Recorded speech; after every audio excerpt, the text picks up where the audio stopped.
TV Web A Caminho da Luz apresenta Palestras Espíritas. Eu queria, antes de tudo, agradecer aos nossos irmãos que estão nos acolhendo no Vinha de Jesus na tarde de hoje, que nós possamos estudar mais alguns aspectos que digam respeito ao Espiritismo que todos nós juntos como que abraçamos. Nesta tarde, o tema que foi escolhido pelos nossos amigos, pelos nossos irmãos, tem a ver com uma área da ciência. E nós poderíamos dizer que esta área é uma área das principais que nós temos, porque a física, ela é como uma mãe das ciências de um modo geral. Acredito que muitos de vocês não estejam muito familiarizados, talvez, com as lembranças dos bancos escolares a respeito desta temática, né? Mas eu acredito também que vocês todos tenham um certo interesse de ver de perto algumas questões, porque na medida em que a física é mãe das ciências, a gente entende que aspectos físicos, mas também aspectos espirituais, devam ser como que examinados a partir do próprio desenvolvimento da ciência. Aliás, confesso para vocês que quando eu já era médico, já há algum tempo, resolvi estudar física exatamente para que pudesse conhecer um pouco melhor, vamos dizer, a natureza em linguagem precisa, que é a linguagem matemática. É isso que se chama física. A física é a ciência que estuda a natureza de um modo geral, não apenas a natureza planetária, mas o universo de um modo geral e suas leis, as leis que regem tudo aquilo que nós conhecemos. É claro que esta fronteira, o Livro dos Espíritos, que é a nossa base doutrinária kardeciana, e a física moderna é uma tal fronteira que é vasta. Nós poderíamos ficar aqui várias horas estudando aqueles aspectos mais importantes a respeito disto. Mas nós vamos nos ater a algumas considerações que possam servir para que vocês tenham uma motivação a mais, tanto para se dedicarem mais e melhor aos estudos doutrinários de vocês, mas ao mesmo tempo, quem sabe, folhearem alguns textos que tenham a ver com as ciências em geral e com a física em particular. Alguém poderia pensar assim, mas eu já não me interesso por certas questões. A gente lembra que, sendo espíritos imortais, mais cedo ou mais tarde, nós haveremos de dever conhecer as questões da ciência de um modo geral. E aí nós nos lembramos que, se não vai ser nesta existência, vai ser naturalmente em alguma no futuro, porque nós todos precisaremos conhecer as realidades do universo de um modo geral, tudo aquilo que nós significamos com a ideia da criação, para que então nós possamos avançar num dos grandes aspectos da evolução dos espíritos, que é o crescimento naquilo que nós chamamos ciência universal. Nós nos lembramos que evolução espiritual para a conquista da felicidade é algo que tem a ver com isto.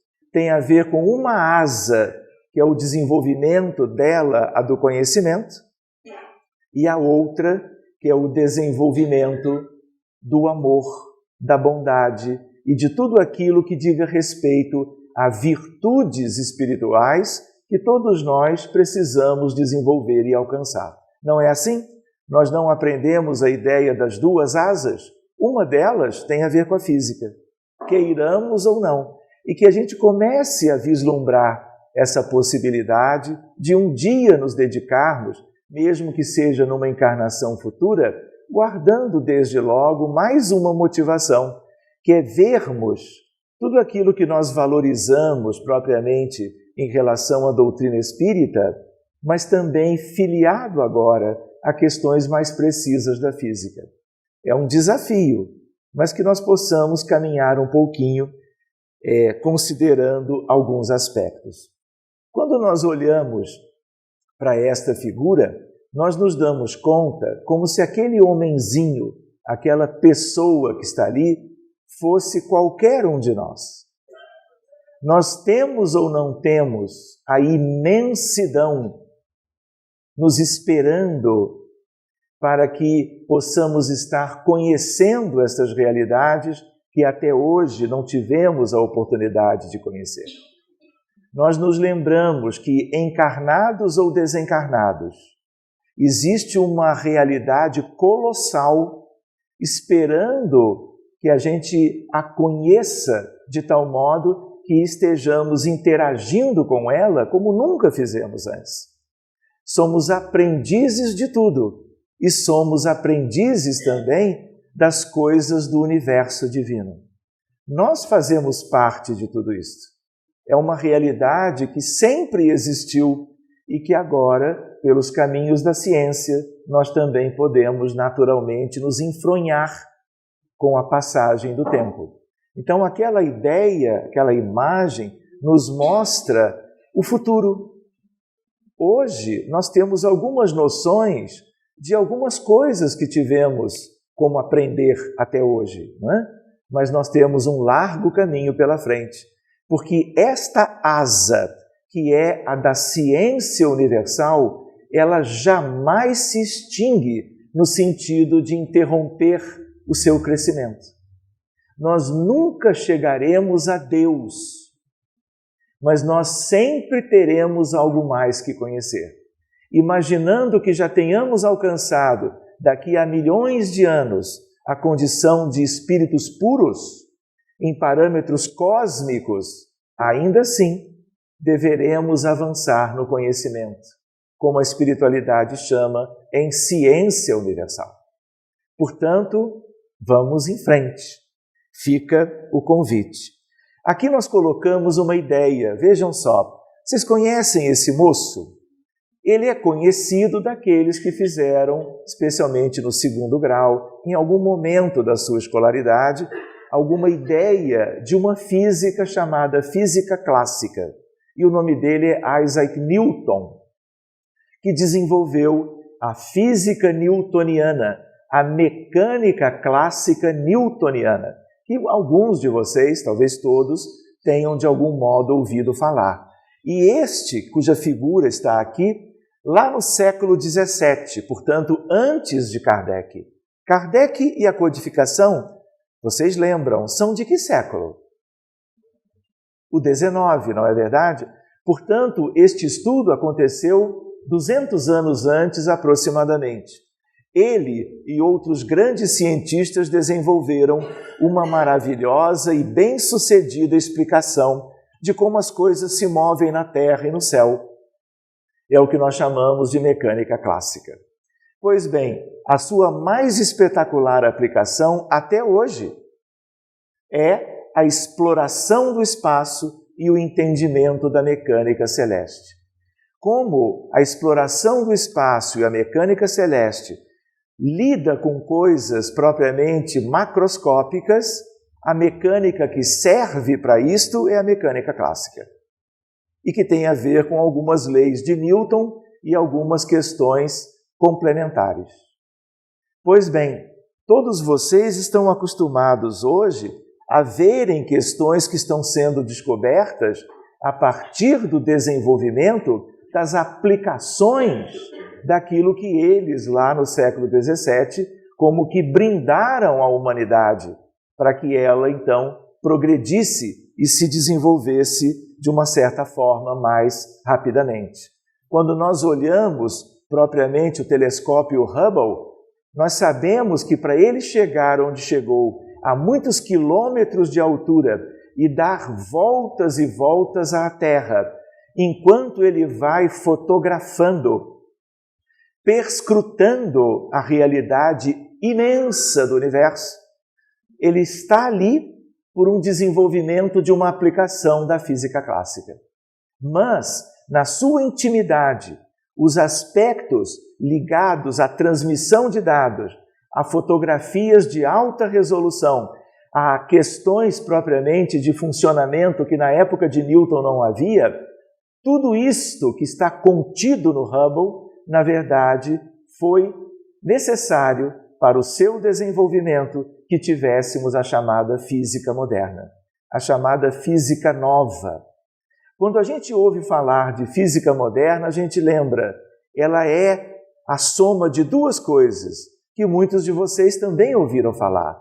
A ideia de mecânica quântica e mais uma, a teoria da relatividade de Einstein. Essas duas coisas juntas é o que nós chamamos hoje de física nova, de física chamada quântica ou física moderna. Então, reparem, a física clássica continua importantíssima para que possamos estudar as questões do movimento, as questões propriamente do desenvolvimento da mecânica celeste e assim por diante. O seu estudo, a sua compreensão. Reparem, como vocês podem notar, tudo isto já estava pronto, porque é de origem divina.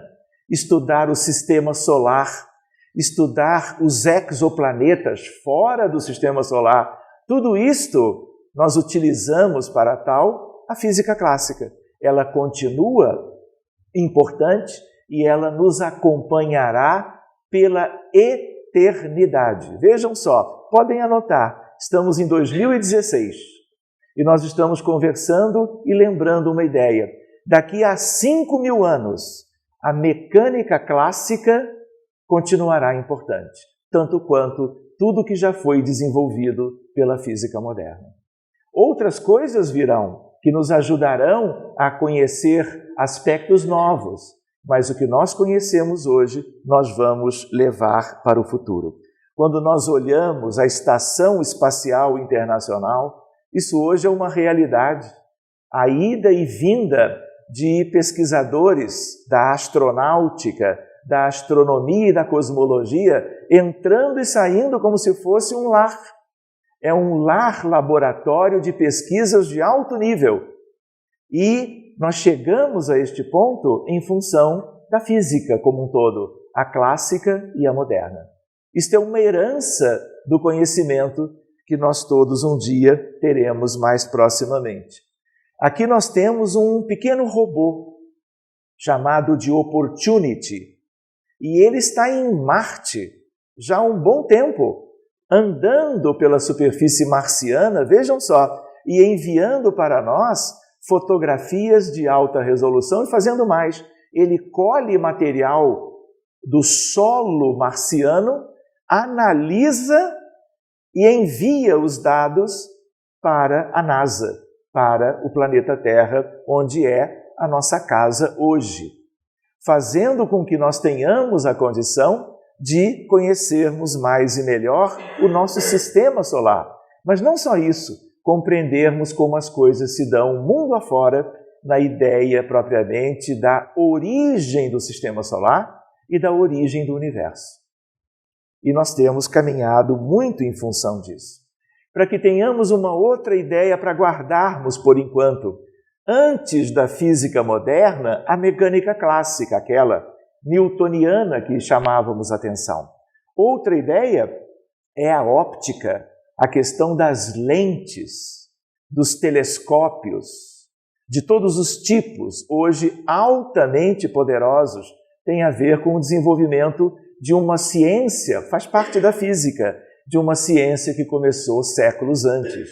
O eletromagnetismo clássico, porque também existe o quântico, e a ideia da termodinâmica, que é uma dos aspectos mais importantes da física clássica.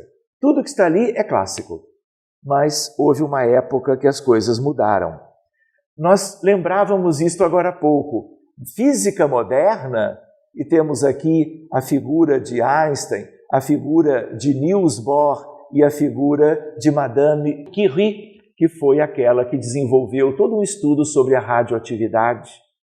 E ela era química e física, e a única mulher a ganhar um prêmio Nobel de cada uma das áreas. Isso é uma coisa extraordinária. E Marie Curie, na verdade, depois de tanto ajudar a ciência, desencarna por causa de uma leucemia em função de não saber lidar na época com a radioatividade. E aí ela se expôs muito e acabou desenvolvendo uma doença em função da radiação ionizante que ela se expôs de uma maneira extraordinária pelas pesquisas que fazia. Então, a mecânica quântica, cujo pai é Planck, e a mecânica que segue, que tem a ver, então, a teoria da relatividade geral e especial, que é de Albert Einstein, que é uma figura que, de certo modo, é conhecida de todos vocês. Pois bem, os fundamentos e descobertas da quântica ocorreram lá em 1900, no primeiro quarto do século XX, como a gente pode perceber. E durante todos esses anos, os seus pais, nós dizemos assim, os pais da nova física são os físicos Planck, Einstein, Niels Bohr, Louis de Broglie, Erwin Schrödinger, Max Born, Heisenberg e outros. São todos de origens variadas, muitas vezes americanos, muitas vezes europeus, e eles foram e estão sendo aqueles que nos têm ajudado a progredir no conhecimento da ciência universal. Se a gente busca o aspecto da própria doutrina espírita, eles são espíritos preparados. O que eles fizeram, só eles mesmos como que podiam fazer. Como se eles tivessem vindo reencarnado para nos ajudar no progresso da ciência, e progresso da ciência significa desenvolvimento da humanidade. E nós devemos muito a eles todos. Vejam uma ideia. Durante todo o século de seu desenvolvimento, não somente mudou profundamente a nossa compreensão da natureza e do universo, como também permitiu a criação de fantásticas tecnologias que fizeram a mais recente revolução da humanidade. O que a gente entende? Reparem, todo o século de desenvolvimento qual foi? Foi o século XX. Em que século que nós estamos? No XXI, começando o século novo. E as coisas continuam progredindo. Quando a gente lembra do computador, quando a gente lembra dos smartphones, dos telefones celulares, que até permitem chamadas telefônicas, além de tudo mais que eles podem realizar, todos esses detalhes que como que mudaram as nossas vidas, a ponto de que nós não nos imaginamos sem estes prodígios da ciência, isso só pôde existir em função de algo que se chama física moderna. Quando nós usamos o laser como um apontador numa sala de aula, por exemplo, de medicina no Rio de Janeiro, nós estamos usando o laser que é fruto da nova física. É um feixe de luz coerente, como se chama. E é um desenvolvimento novo, não havia. E esse mesmo laser, ele tem sido usado para a cura de lesões de fundo de olho de pacientes com retinopatia diabética, num grau avançado, devolvendo a visão aos pacientes diabéticos de longo prazo, atingidos na retina em função da patologia tão comum nos dias de hoje na humanidade toda. Então a gente vê exemplos de benefícios que o avanço da ciência, de um modo geral, vai nos permitindo. Mas nós haveremos de chegar a algumas questões que são questões ligadas à nossa doutrina querida. De tal maneira, vejam só, aspectos históricos de como nasceu a física moderna lá no início do século XX. Quero dizer para vocês que havia um grupo que pesquisava uma coisa chamada radiação de corpo negro. Gente, espírita, quando a gente fala em coisa negra, já pensa em trevas ou umbral inferior ou abismo. Não é isto. Radiação de corpo negro é uma espécie de modelo para se estudar as estrelas. A gente não pode chegar perto do Sol, nem de Sírius, nem de Canopus, nem de Aldebaran, nem de Betelgeuse. A gente não consegue ter um laboratório lá numa estrela qualquer, por causa das altas temperaturas. Então, um modelo para se estudar as estrelas aqui pertinho é o modelo de você, por exemplo, vocês imaginam se vocês buscam um metal e colocam no fogo, ele não vai esquentando e se tornando incandescente? Ele não pode ficar com um brilho azulado, de cor lilás, às vezes cor laranja ou amarelo? Esse superaquecimento gera um corpo negro, como se chama, para que a gente, estudando essa radiação de calor e de luz, a gente mimetize o que acontece nas estrelas. Naquela época, a física clássica dizia sobre uma previsão do que haveria de resultado no laboratório quando se estudava o corpo negro. E aí o que aconteceu? Quando o resultado de laboratório saiu, ele era completamente diferente daquilo que era a previsão pela teoria, que era clássica, que era o que se conhecia na época. Isso se chamou, em física, catástrofe do ultravioleta. Também não morreu ninguém, não se preocupem, mas foi chamado assim, porque o resultado pela teoria seria a descrição teórica, o resultado prático foi completamente diferente. Isso fez com que Planck e vários outros físicos no mundo todo se debruçassem sobre essa questão para tentar resolver o problema. E o primeiro que esclarece isto, que, a nosso ver, é um espírito missionário, Max Planck, ele quantiza a energia. Em vez de pensar em energia contínua, ele fala em pacotes, em fragmentação, em quantum de energia. E aí surge a nova física. E ele é o pai por causa disso. E a catástrofe do ultravioleta se resolve a partir de Max Planck. Isso acontece quando ele publica, no 14 de dezembro de 1900, o seu trabalho, o seu artigo científico, numa revista de alto nível. E aí o mundo inteiro reverencia a figura de Planck, porque ele resolve o problema, e aí agora o resultado de laboratório estará de acordo com o resultado da teoria que ele desenvolveu, chamada de teoria quântica por causa disso, porque ele trabalha a quantização da energia. Pode ser um pouco abstrato para vocês, mas é uma ideia para a gente ir começando a ventilar para que nós possamos então chegar aonde desejamos chegar em vários aspectos. De tal maneira que a tal catástrofe, ela revelava as falhas da física clássica, a newtoniana e o eletromagnetismo de Maxwell, e agora nós temos a física nova, que é uma física para as pequenas dimensões. Se eu estudo o movimento dos planetas, se eu estudo o deslocamento de pessoas em meios de transporte, ou de cada um de nós deambulando, caminhando numa rua, eu só preciso da física clássica. Mas se eu vou estudar a intimidade do núcleo atômico, querem ver uma coisa curiosa do avanço da ciência? Quando era a época de Kardec, portanto no século XIX, um cientista muito conhecido de então era Dalton. Dalton dizia na época, e todos acreditavam, até espíritos desencarnados acreditavam também, fora o codificador, que o átomo seria indivisível.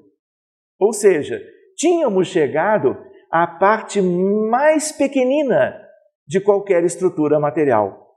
Pois bem, com o desenvolvimento da física, 1901, 2 e 3, nós começamos a dividir o átomo. E aí nós tivemos as descobertas dos prótons, dos nêutrons e dos elétrons. Hoje em dia, todo mundo já ouviu falar nisso e as crianças estudam isso nas escolas. Mas por quê? Pelo desenvolvimento da física moderna.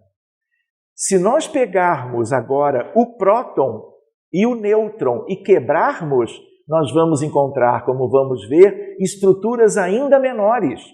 E hoje nós temos autores que são desencarnados, que escrevem textos por médiuns de grande credibilidade, falando na composição do núcleo atômico e coisas do tipo que nós chamamos quarks e leptons.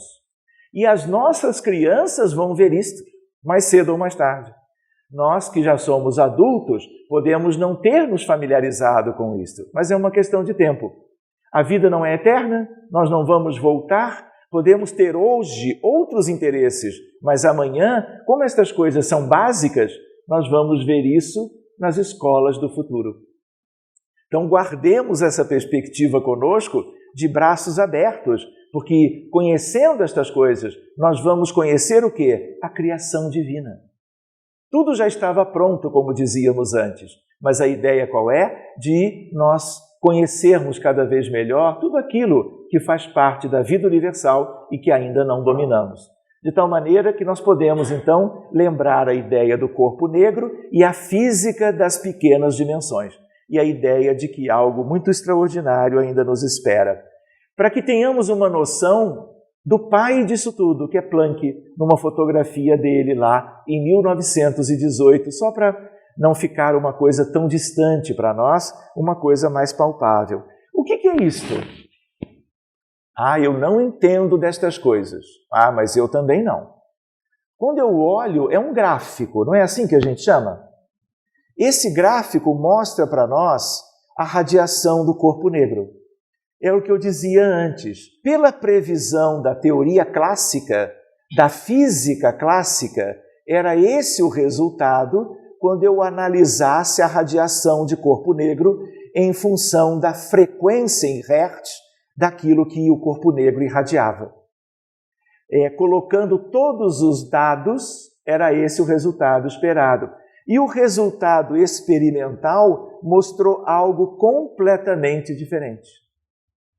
E isto que fez com que físicos do mundo inteiro tivessem que explicar essa tal catástrofe. Este é o gráfico que dá para nós uma ideia palpável daquilo que se tornou, vamos dizer assim, o grande desafio da física de então, esclarecer melhor por que o laboratório ele dava resultados tão diferentes do que a previsão da teoria clássica, que era a teoria newtoniana. Muito bem, as equações, olha que coisa extraordinária para nós também. Equações de Maxwell, na verdade, era o final da física clássica e que falava para nós a respeito do eletromagnetismo. Eletromagnetismo é uma das grandes forças da natureza. Tem a ver com a luz, tem a ver com ondas de rádio, tem a ver com micro-ondas, tem a ver com raio-x, tem a ver com raios gama, raios cósmicos, coisas aqui bem perto de nós, mas coisas do universo lá de fora. De tal maneira que estas questões, elas descreviam muito bem a radiação eletromagnética para o conhecimento da humanidade. A ideia de ondas eletromagnéticas era o que se sabia. Se nós transportamos essas coisas para o conhecimento espírita, André Luiz traz para nós a ideia de que pensamento é radiação eletromagnética. E aí talvez nós comecemos a compreender, por exemplo, a telepatia.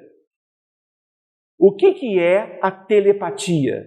Não é quando alguém pensa em alguém e o outro alguém se dá conta de uma pessoa que está como que desejando interagir conosco? Muitas vezes, algum amigo ou amiga está num país distante, porque viajou e vive lá há muitos anos. Muitas vezes não se falam mais e, de repente, nós começamos a lembrar deste alguém. 2 minutos depois, toca o telefone e é aquele alguém. Seja celular, seja o telefone que for.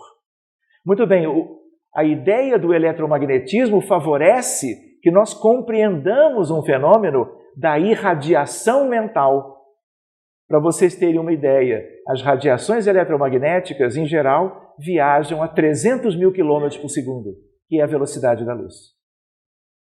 Por isto, outras questões que nós vamos ver ainda hoje. A ideia da importância do pensamento, de cuidarmos do que pensamos, porque o pensamento, uma vez emitido, uma vez pensando em determinadas pessoas, em certas condições de pensamentos, aquilo já vai longe e vai chegar aonde tem que chegar. Vocês querem ter uma ideia de algo que vem pela frente?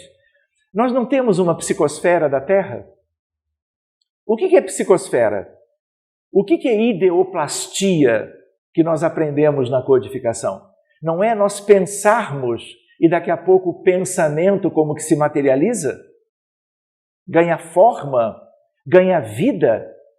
Não é assim?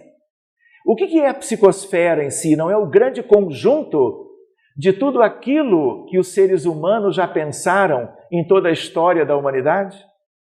Nós construímos aquilo que é o que está em volta do planeta, que é a nossa psicosfera. Nós temos uma individual que tem a ver com a nossa periferia das nossas irradiações e que estão mais próximas de cada um de nós. Mas pelo eletromagnetismo, que ainda é clássico, nós fazemos o quê? Nós projetamos isto para longe. E isso tudo vai se acumulando. E vocês acham que a psicosfera da Terra é bonitinha?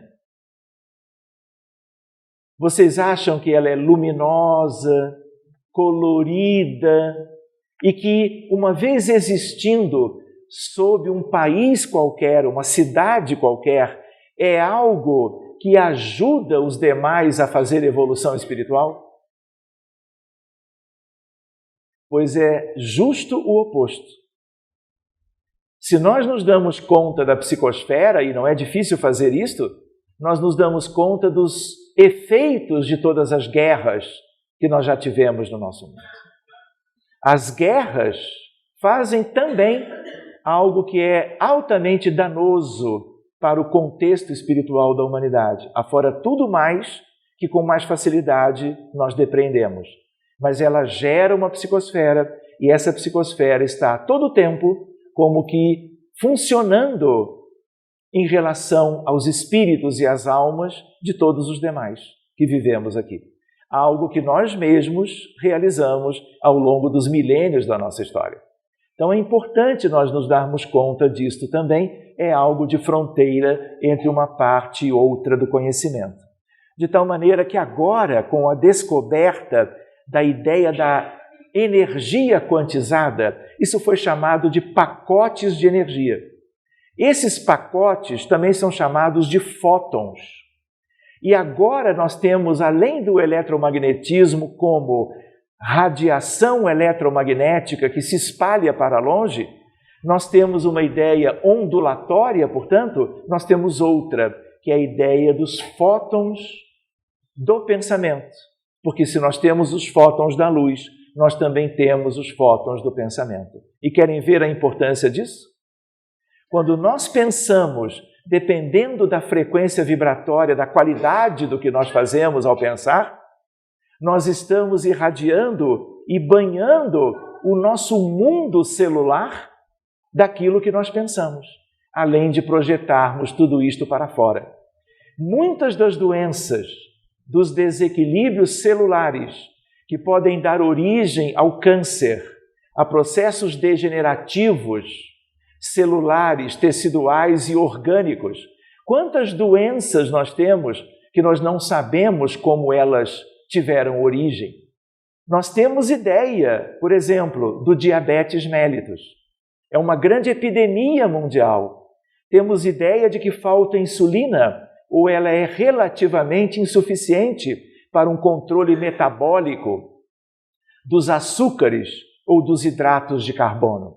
Nós temos uma ideia como controlar, como favorecer para que o doente não se ressinta tanto do problema. Mas, como começou, nós não temos ideia.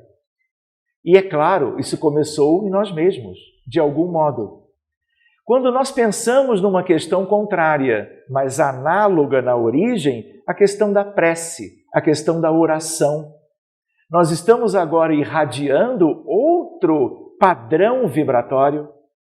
oscilações eletromagnéticas que são de alto nível, de alta frequência vibratória e que têm efeito oposto, construtivo, benéfico, edificante, balsâmico, ligado à saúde, à manutenção do equilíbrio orgânico e do equilíbrio mental. Por quê? Porque ao mesmo tempo ela é corpuscular, quântica, fotônica e ao mesmo tempo ela também se irradia. Tanto é que não é verdade que nós temos na casa espírita as ocasiões de preces e irradiações para doentes que estão nos hospitais? Quem é que veicula isto? São as ondas mentais dos nossos pensamentos.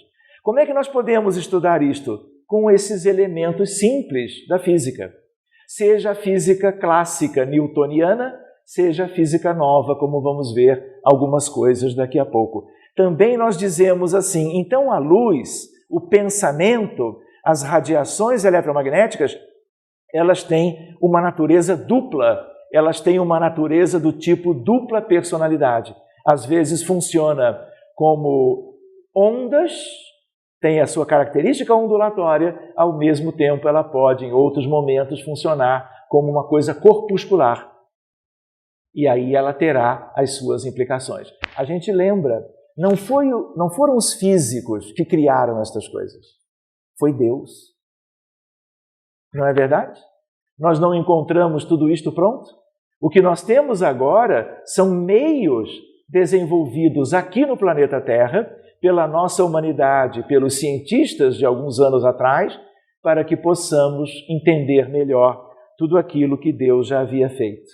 Aqui é uma ideia do caráter ondulatório da luz, a partir de certas experiências chamadas de fendas, mas a ideia de que, projetando no anteparo, nós vamos ver a ideia de que, dependendo de duas ondas juntas, elas se somam, dependendo das fases, elas se anulam. Mas isso também tem outras implicações, mas hoje nós não vamos poder ver. Portanto, a ideia de onda e de partícula, a ideia do eletromagnetismo com dupla personalidade, podendo ser as duas coisas em determinadas ocasiões.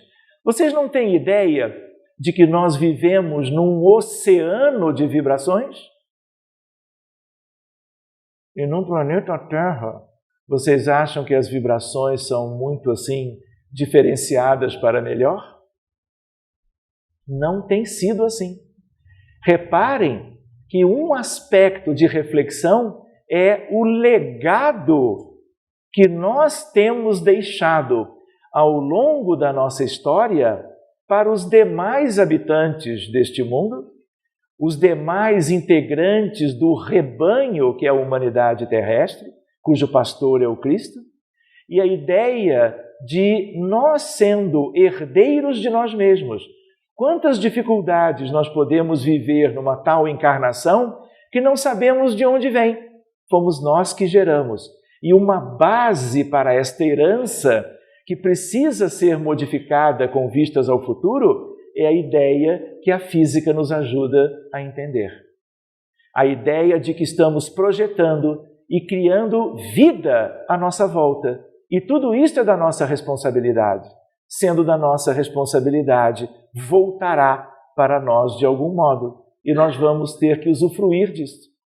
Quando a espiritualidade sugere a reforma íntima, a educação dos sentimentos, ela está sugerindo os cuidados no livre pensar, para que tenhamos, neste processo educativo, controle daquilo que nós estamos gerando e que acarretará, como tem feito, para todos os demais repercussões e, ao mesmo tempo, para nós mesmos, porque estas coisas, antes de irem para fora de nós, elas nos banham e aí elas poderão ter um efeito benéfico, mas poderão ter um efeito destrutivo para as nossas realidades. Quais realidades?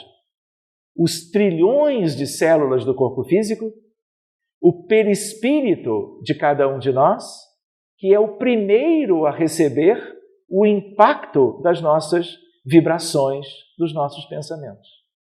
E como André Luiz disse, pensamento, até prova em contrário, é radiação eletromagnética. Isso não nos ajuda a termos mais uma motivação no nosso processo educativo? Oceano de pensamentos. Nós criamos, todos juntos, esse tal oceano. E que ele possa ir mudando gradativamente, na medida que nós vamos nos educando e nos modificando para melhor. E aí a espiritualidade vai se encarregar de, através de processos naturais e outros dos engenheiros siderais, de ir nos ajudando a destruir uma psicosfera que é prejudicial para que a partir de um futuro nós sejamos os construtores de luz e de edificação para o futuro de toda a humanidade, cada um fazendo a sua pequenina parte. Alguma questão, alguma pergunta até aqui? Quem é esse moço? Todo mundo conhece, porque a sua imagem é mais conhecida do que a de Planck, verdade? E ele é o pai da teoria da relatividade geral e especial, assunto para 2020. Vamos combinar com o nosso irmão dirigente, nos enfronharmos um pouquinho mais nessa questão, porque temos uma limitação de horário. Alguns que nós tínhamos citado, como de Broglie, aquele que desenvolveu o átomo na sua determinada definição, chamado átomo de Thomson, porque devemos a ele a ideia de um que vem de Copenhague, na Dinamarca, o modelo de Copenhague da mecânica quântica. Ele e Einstein, eles discutiam as questões para chegarem a um senso comum, e ele foi um grande físico. Posso contar para vocês?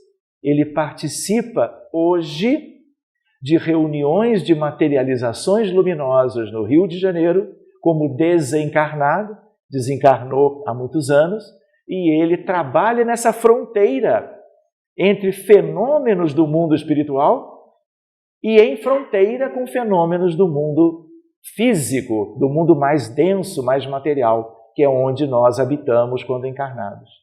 E ele segue pesquisando do outro lado. E a gente sabe, todos nós seguimos como somos e interessados pelas mesmas coisas ou semelhantes do que aquelas que nos interessávamos em vida, sempre procurando ampliar o leque das possibilidades.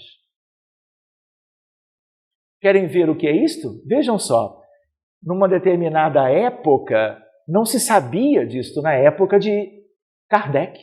Hoje nós temos ideia do núcleo atômico e os elétrons gravitando numa espécie de nuvem eletrônica. Então, no núcleo, nós temos prótons e nêutrons, os vermelhos e os azuis. Se eu abrir um próton ou um nêutron, eu vou encontrar quarks, e isso significa que ao longo desse século nós estamos podendo perscrutar de um determinado modo a intimidade do átomo. Vejam isto que está aqui. Este é um outro físico muito importante, nós vamos ver isso em 2021, o chamado princípio da incerteza de Heisenberg. Olha só que bonitinho, olha que equação linda. Vocês ficaram agora mais entusiasmados. Essa é a equação de Schrödinger. Ele é como um pesquisador que desenvolveu a equação-chave da mecânica quântica. É a equação de Schrödinger. Muito bem, ela é complexa num certo sentido. Para físicos da graduação, ela é elementar, mas nós não estamos acostumados com isto. Então, na verdade, ela é muito diferente daquelas continhas da aritmética, de somar, de dividir, não é? Que nós todos ainda, até de certo modo, dominamos. Não é verdade? Quando chega em raiz quadrada, nós já não gostamos muito, não é? E aí nós nos valemos de quê? Aqueles aparelhinhos que tem as teclas, e aí ele sai a raiz quadrada de imediato. Não é verdade? A gente diz, poxa, ele é tão pequenininho e ele é mais inteligente do que a gente. Não é verdade? A gente só não pode esquecer que aqueles aparelhinhos, né, que hoje são celulares, antigamente eram máquinas sofisticadas de cálculo. Tudo isto foi desenvolvido pela física nova. Só pela física nova nós temos certos prodígios. Todo mundo lembra do GPS. Como é que nós podemos ter GPS para nos orientar nos caminhos da Terra e do céu, se nós não tivéssemos o desenvolvimento da física moderna, na sua base, mecânica quântica. Muito bem, ao longo nós vamos lembrando alguns aspectos. Portanto, o modelo antigo de 1913 e agora o modelo novo e a equação de Schrödinger. Aqui está ele, jovenzinho, lá em 1933. Como vocês sabem, pela idade, todos eles já estão no mundo espiritual. Se um ou outro já retornou, nós não sabemos. Mas quando nós no futuro verificarmos alguns prodígios de mentes científicas, nós poderíamos supor, será que é A, B ou C que está retornando? Mas não necessita ser assim, porque nós retornamos, todos retornam. Mas a ideia qual é? Em esferas mais elevadas. Não faltam grandes cientistas, como grandes artistas, como almas missionárias nas atividades do amor universal, do amor fraterno, desejando auxiliar a humanidade a progredir. E eles se revezam, de tal maneira que nós temos cientistas, de um modo geral, beneficiando a todos nós. Querem ver um exemplo que não tem a ver com esta área, mas com a área da medicina? Edward Jenner. Quem foi? Um médico inglês de 300 anos atrás, que vivia a época da varíola na Europa, e ele percebia que crianças e jovens morriam na vizinhança. E ele resolve pesquisar aquilo. Busca uma pústula de um animal doente de varíola, retira uma parte do material purulento do animalzinho doente. Sabem o que ele faz com isso? O que vocês acham que ele faz com aquele material? O que vocês fariam? Jogariam fora. Não é verdade? Correndo para que aquilo não tivesse nenhum efeito sobre nós. Ele inocula no seu filho. E o seu filho não adoece de varíola. E ali nasce a vacina. De onde vem?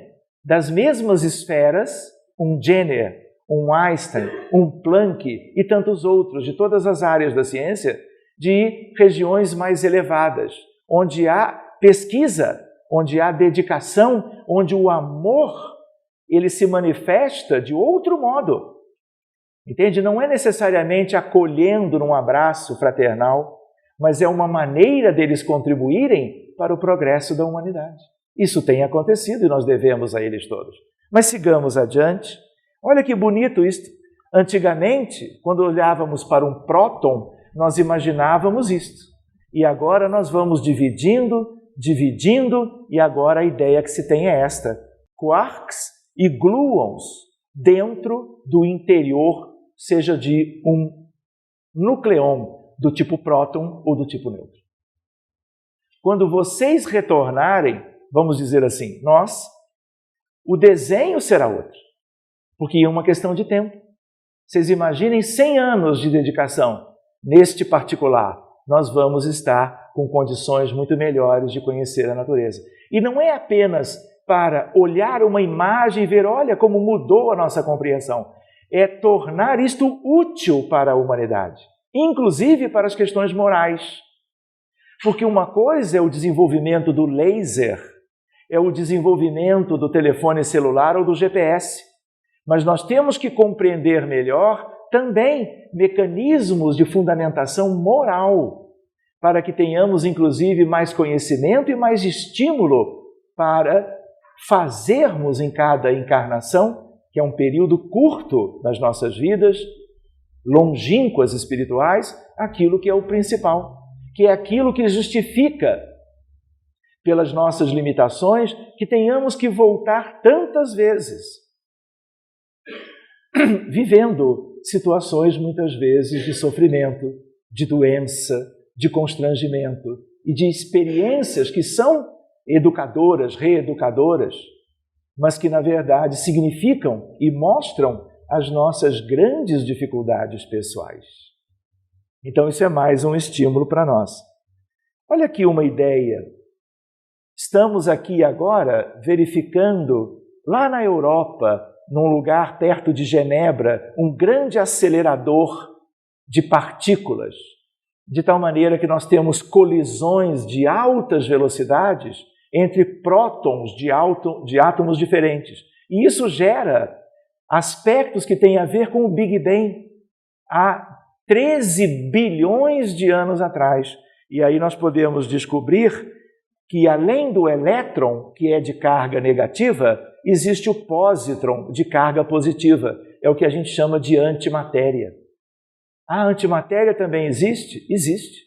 Para cada elemento de carga positiva, existe um análogo negativo e vice-versa. E isso não se sabia. E nem se podia antever antes da nova física. Então, a física das partículas elementares, como a física nuclear, é um ramo da física moderna. Seguindo adiante, nós estamos agora no Livro dos Espíritos, de volta, na pergunta 27. Quem perguntou? Kardec. O que existe no universo? Espírito, matéria e fluido cósmico universal é a resposta a esta pergunta. Na medida que nós entramos aí, nós começamos a perceber que a espiritualidade começava a nos responder sobre questões que mais adiante a física foi estudar de perto. Todos nós entendemos o mundo material e os mundos espalhados pelo universo sem fim. Mas, ao mesmo tempo, cada vez mais, nós vamos podendo estudar a realidade do espírito. Através de que a grande ferramenta para estudarmos as questões espirituais, a codificação kardeciana. Que nos centros espíritas, no movimento espírita do mundo inteiro, é ali que nós temos a oportunidade de conhecer isto. E aí nós poderíamos pensar, mas espírito, qual é a importância? Ela é dupla. Um espírito tem constituição, tem estrutura. O perispírito tem constituição, tem estrutura atômica e molecular. Vocês acham que nós não vamos conhecer isto tudo mais dia menos dia? Assim como nós estudamos a anatomia e a fisiologia e a bioquímica do corpo físico através dos estudos que a ciência desenvolveu no mesmo período de tempo. Estas questões são nossas, mas nós vamos nos enfronhar nelas mais adiante. E também numa ideia de fluido cósmico universal. O que é cosmologia? É uma parte da ciência que estuda a origem do universo. Nós aprendemos uma teoria cosmológica, que é o Big Bang.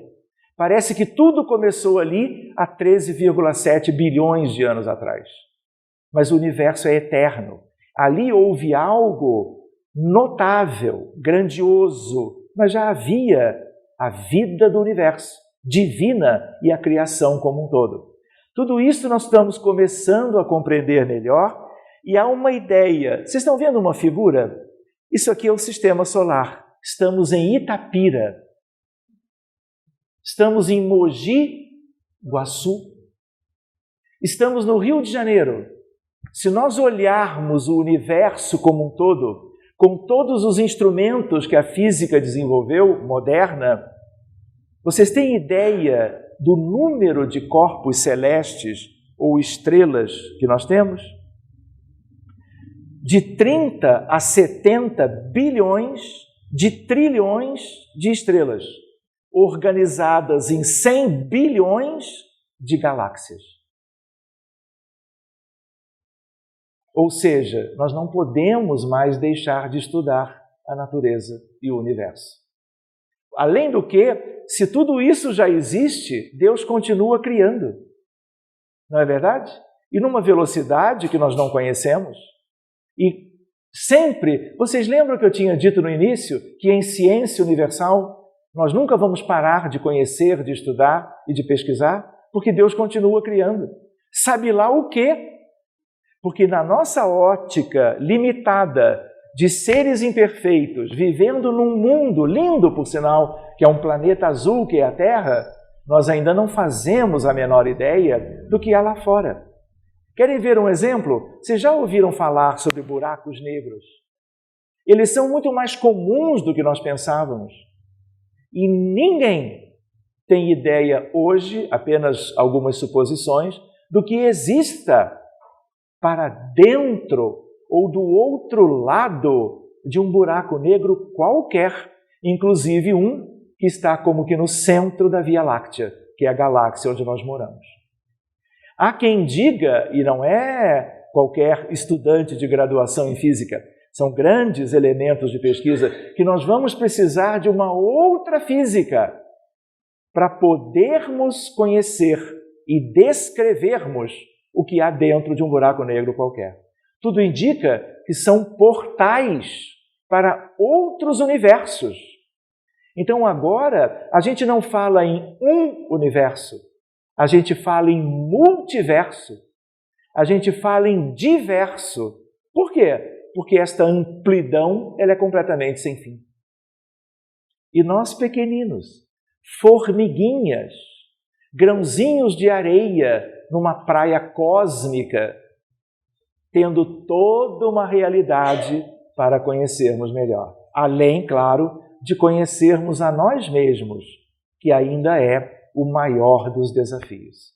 Porque conhecendo a nós mesmos é que nós vamos poder imprimir uma mudança mais importante naquilo que nós precisamos deixar de lado e substituir pelas virtudes morais que nos esperam. Não é assim? Sigamos mais um pouquinho adiante. Portanto, a Via Láctea, 200 bilhões de sóis e, como eu tinha dito, talvez os massivos buracos negros que existem no centro da Via Láctea e outras sejam portais para outros universos. Uma ideia da grandeza do universo que agora a gente já tem elementos para, de alguma maneira, sondarmos. Querem ver coisas que vocês vão ler no futuro? Coisas que vocês vão conhecer melhor e que são temas atuais daqueles que estudam um pouquinho esses aspectos um tanto distintos? Dimensões extras. O que é isto? Nós vivemos em volume, tridimensionalmente. Quem lembra da escola X, Y e Z das coordenadas cartesianas? Mais o tempo. Então nós somos na Terra e em tudo que a gente compreende até hoje de uma vida num ambiente quadridimensional. 4. 3 espaciais mais o tempo. Dá para entender? Digam que sim. Viu?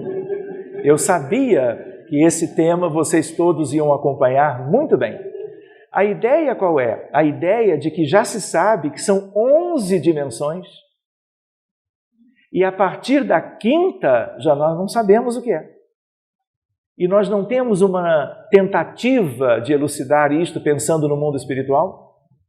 O mundo espiritual não é uma realidade que nós não conhecemos, mas lá nós também temos as 3 cartesianas e o tempo, mas temos de outro modo. O tempo lá não é igual ao tempo aqui. Tanto é que no mundo mental nós podemos vislumbrar o futuro. O profetismo que Allan Kardec estudou e está lá no livro dos médiuns, os profetas do Antigo Testamento, aqueles que antecipam o futuro de uma maneira relativamente precisa, o que é isto? Eles entram numa realidade, numa equação de tempo diferente e para eles o futuro é diferente do que é para nós. Tanto quanto nós podemos fazer como que verificações em vidas anteriores, no passado, não apenas de pessoas, de pacientes, mas também de aspectos de vida do universo. Basta que nós desenvolvamos mentes capazes disso. Filhos de Deus que podem viajar no tempo. E vocês duvidam que mais cedo ou mais tarde, no futuro, uma vez mais libertos dos nossos vícios morais, nós todos vamos fazer essas coisas? Vocês duvidam que nós vivemos a encarnação e mesmo que vivendo no mundo espiritual, na erraticidade, nós somos pássaros em gaiolas? Nós precisamos cuidar de nós mesmos para abrirmos e voarmos. e conhecermos em voos maravilhosos a vida divina e a criação como um todo, sem esquecermos de nós mesmos, para que façamos as duas viagens, uma para dentro e outra na amplidão do universo. Sigamos adiante mais um pouquinho, prestando atenção na hora. Teoria das cordas, buracos de minhoca, multiversos, matéria e energia escuras, antimatéria, bóson de Higgs, supercondutividade com alta temperatura crítica, nanotecnologia, origem dos raios cósmicos, quintessência do universo, táquions. Querem ver uma coisa? Porque nós não vamos ter tempo de examinar tudo. André Luiz, por Chico Xavier, trazia uma ideia do pensamento como radiação eletromagnética. Mas ele dizia que o pensamento ele seria capaz de uma velocidade além da luz dos 300 mil quilômetros por segundo. Isto é uma revelação que nem sempre a gente presta atenção numa leitura primeira ou segunda de algumas obras da série de André Luiz, dos 13 títulos que nos dão uma ideia do mundo espiritual. E aí ele está introduzindo a ideia dos táquions. O que é uma taquicardia?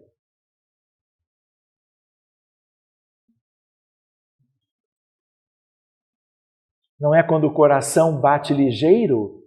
A nossa frequência cardíaca média de 60 a 90.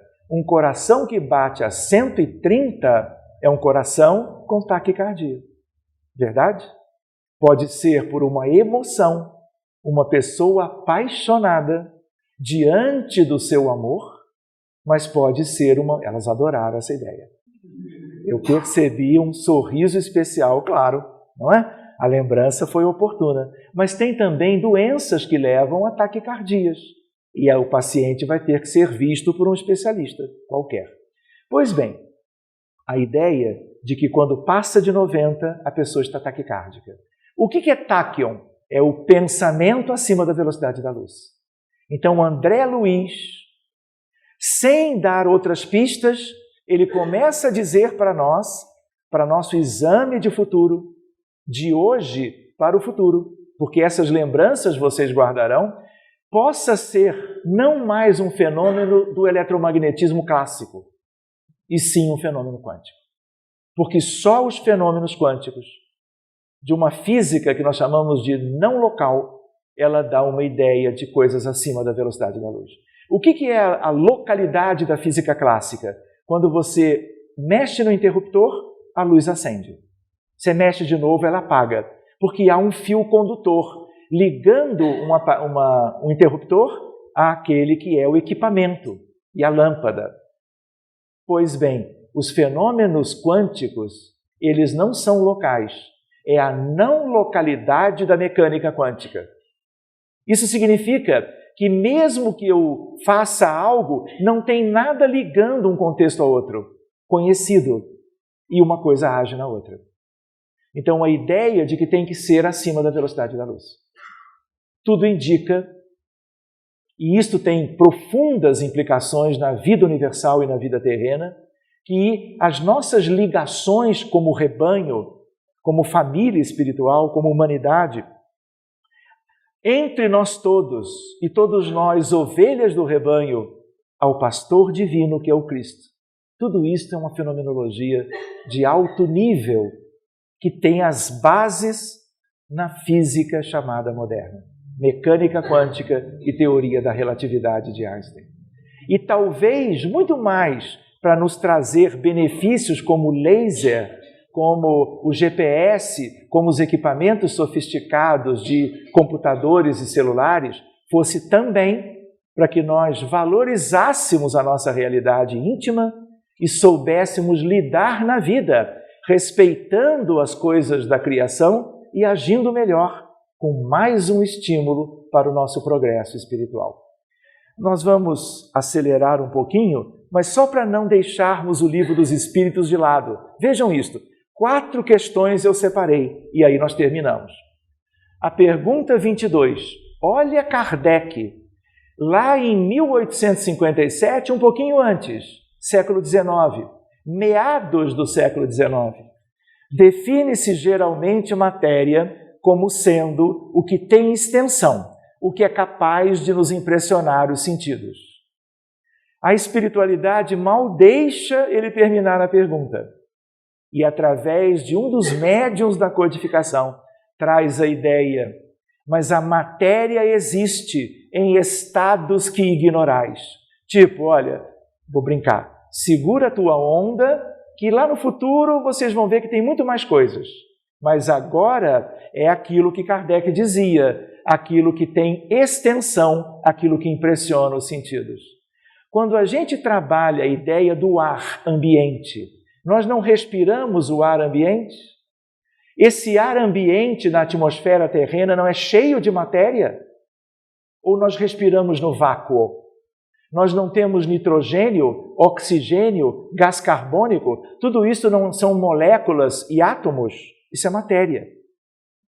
Então nós não sentimos os nossos sentidos impressionáveis pelo ar quando respiramos. Mas é um estado gasoso, atmosférico, que não era bem conhecido na época.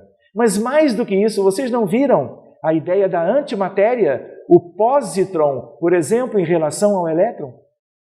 Isso é algo que era impensável.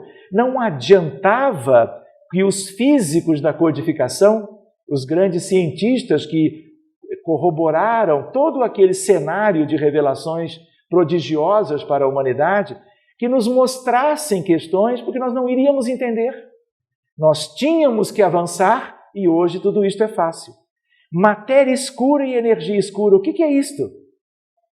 Quando nós reunimos aquele aspecto conhecido que tem a ver com o universo observável e os septilhões de estrelas, juntamos tudo e achamos que o universo é aquilo, pois tudo reunido é 3,5% do universo.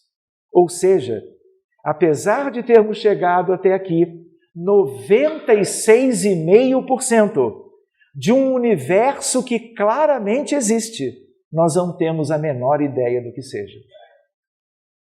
Isso se chama, na maioria, energia escura e uma parte importante também, matéria escura. De novo, não é escuro porque é das trevas, nada disso.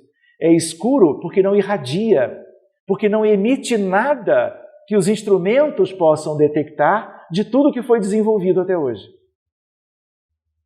Então, novos prêmios nobéis de futuro serão aqueles homens e mulheres de mentes brilhantes que virão de esferas lindas, nos ajudando a conhecer melhor a partir daqui. E isto é um estímulo para nós todos, seja na vida atual, seja na vida futura, a nós estarmos estudando, conhecendo aquilo que já temos hoje, porque virão outras coisas e nós vamos ter que utilizar toda uma dedicação, uma energia e um tempo da nossa vida espiritual para conhecermos isto reencarnados ou, se quisermos adiantar a pauta, estudarmos quando desencarnados. Ou vocês acham que nós não podemos fazer um curso avançado de conhecimento da ciência na erraticidade? Há quem tenha o mérito de deixar a Terra por alguns anos e fazer este curso em Júpiter. Gostaram, né?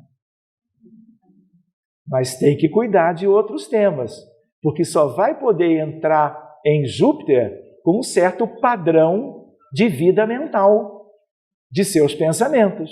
Senão aqueles que carimbam os passaportes não vão carimbar o nosso. Mas olha quanta coisa extraordinária nos espera. Olha o valor de nós fazermos a evolução moral e espiritual. Quantas coisas maravilhosas virão, não é? Seguindo adiante, a ideia de mais 3 perguntas. 27. Fluido universal. A ideia de que, junto com matéria e espírito, o fluido universal, como sendo, como está na codificação, intermediário entre espírito e matéria. Que mais? Um princípio, dizem os espíritos da codificação, sem o qual a matéria estaria em estado de divisão. O que será isto? Não vamos poder aprofundar, mas, por causa do tempo apenas. Mas a ideia do fluido cósmico universal terá a ver com uma ideia que Einstein se debruçava, que é a ideia do fluido primordial. Se nós temos o eletromagnetismo, as forças nucleares fortes, as forças nucleares fracas e temos a gravitação universal, as grandes 4 forças do universo, haveria uma que é raiz de todas. A chamada teoria da unificação se desenvolve para que possamos chegar à ideia de uma que tenha gerado as outras 4. E, portanto, algo divino na origem. E o que é isto? Talvez para nós seja algo próximo, ao menos, do que nós chamamos na codificação e vimos estudando fluido cósmico universal. Pergunta 35, olhem que coisa linda.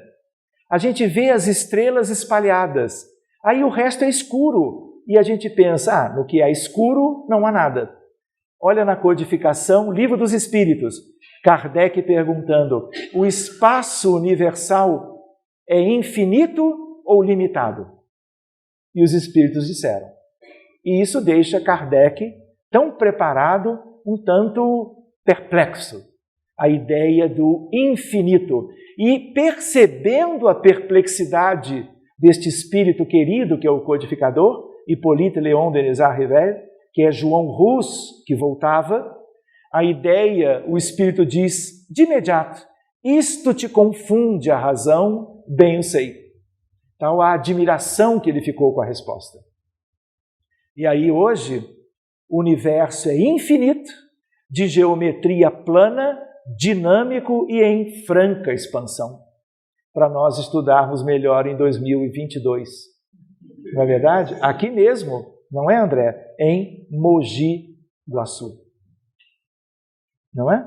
Sigamos adiante para finalizarmos. Pergunta 36. Existe o vácuo absoluto em alguma parte do universo? Não, não há vácuo. E hoje nós sabemos. O espaço interestelar e intergaláctico é preenchido por partículas, por exemplo, os neutrinos, e por campos que permeiam tudo. E destes campos brotam elementos atômicos no universo como um todo. Portanto, mostra o que para nós? Os espíritos já sabiam de tudo isso. Mas eles não podiam dizer todos os detalhes. Mas eles sabiam de toda essa história. E eles deixavam que os encarnados, no progresso da ciência, alcançassem aquilo e tivessem o mérito disso. Pergunta número 41. Pode um mundo completamente formado desaparecer e disseminar de novo no espaço a matéria que o compõe? Entenderam a pergunta? O mundo acaba, seja um planeta, seja uma estrela. Sim, Deus renova os mundos. Olha que jeito lindo de colocar. Ele não personaliza, mas tudo isto é feito, realizado por filhos de Deus, como mensageiros divinos. Por exemplo, mundos podem ser cocriados por espíritos, filhos de Deus, e que depois de um período de senescência explodem e devolvem a matéria para a realidade do universo original. Então, hoje se sabe que os mundos, tipicamente as estrelas, são formados, nascem, crescem, envelhecem, contraem-se, morrem, explodem, implodem e renascem numa incessante recriação. Essa frase que está aqui é de um autor espiritual chamado Áureo. Áureo é Pascal. Blaise Pascal é um filósofo cristão francês que viveu séculos atrás e ele era físico. Nós temos as leis e princípios ligados à mente de Pascal. E ele, desencarnado, responde junto a essa questão numa outra obra que se chama Universo e Vida, de Áureo, pela mediunidade de Hernani Trindade Santana, publicação da FEB, que tem já 35 anos. Nós não vamos ver isto hoje, porque vai ficar para um ano mais adiante. Nós só queríamos lembrar de que teríamos muito mais se fôssemos aqui com a ideia de um seminário. Mas essa figura é uma figura para nós encerrarmos. Conseguem perceber essa imagem? Vocês estão vendo um menino loirinho? Podia ser uma menina de trancinhas. E ele não está com um livro. Qual é o título do livro? Mecânica Quântica.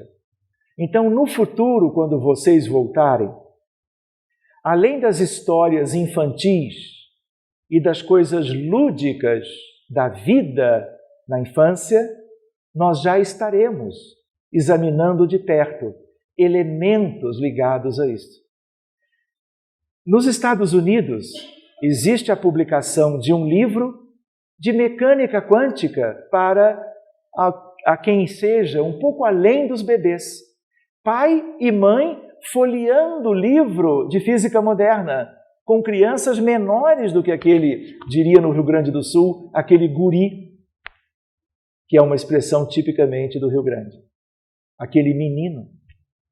Ou seja, a nossa ideia hoje de examinarmos essas questões é a ideia de que nós devemos estudar, devemos lembrar de quantas coisas extraordinárias e lindas a humanidade vem conquistando pelo seu avanço, pelo esforço destes espíritos que reencarnam aqui para nos ajudar e que, além das questões espirituais típicas que a doutrina espírita nos vem revelando, na verdade, tudo isso é um grande conjunto para nós.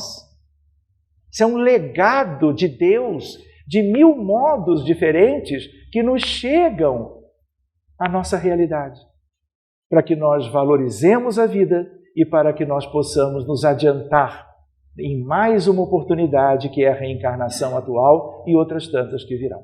Agradeço imensamente a oportunidade de dividir essas coisas com vocês, que nós possamos nos reencontrar outras vezes e que nós possamos cuidar uns dos outros fraternalmente, amorosamente, vibrando, orando, elevando os nossos sentimentos e padrões dos nossos espíritos, nos envolvendo num grande abraço amoroso e fraterno. Muito obrigado a vocês todos e que Jesus os abençoe.